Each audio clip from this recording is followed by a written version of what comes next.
Hello everyone and welcome to Games, Comics and Crafts. In this video I'll be looking at Fire and Ice issue 2. Okay, so this is issue 2. It's been delayed quite some time. I believe it's at least a month or two overdue, which gives me the sneaky suspicion this is going to be a 4 to 6 issue miniseries. Um, if it's because it's not finished, the art is fantastic. That might be part of the reason. Um, I got the cover here, which is very cool. This is the I want to say Manco, but I bet that's wrong. I believe that's the cover. It's a again, it's a interesting issue. I still got no recollection of the actual main animated feature film that came out years ago because it's been 25 years since I've seen it, probably even longer than that. Anyway, Red Wolf here is kicking the crap out of a giant for most of the first part of the issue, and the giant keeps coming up, chucking horses around, which is quite cool. The horse dies, or at least is severely injured, and after Red Wolf basically manages to heal it back to full health after he's kind of knocked over by it, and the giant apparently can survive multiple blows to the head with an axe, so that's quite interesting.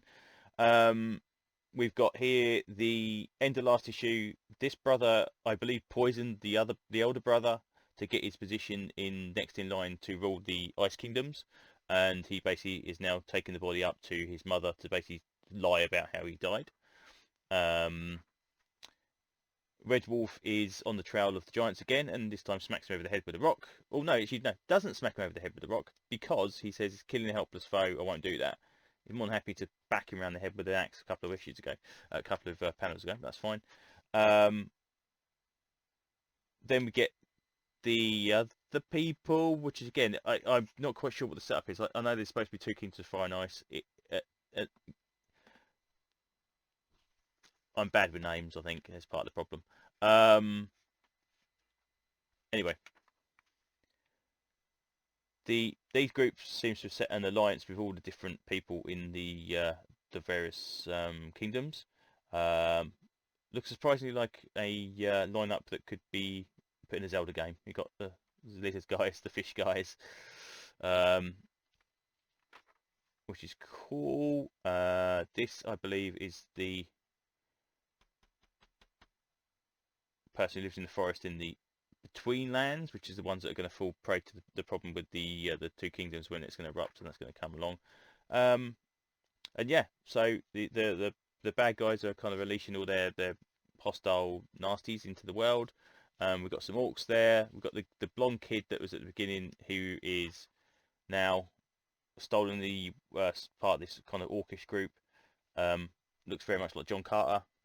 And I can't honestly remember if this is a guy who's in the originals or not because again it's been so long I can only remember Red Wolf and that's about it. So um, I assume he's some kind of important character. I can't remember, and that's partly why it makes this interesting. Because again, if I was just reading this as a flat fantasy book that I'd never read before or knew anything about, it'd be nice to kind of know that I'm kind of getting the whole story rather than having to go, oh, this is the Blake from the first 20 minutes of the film, whatever.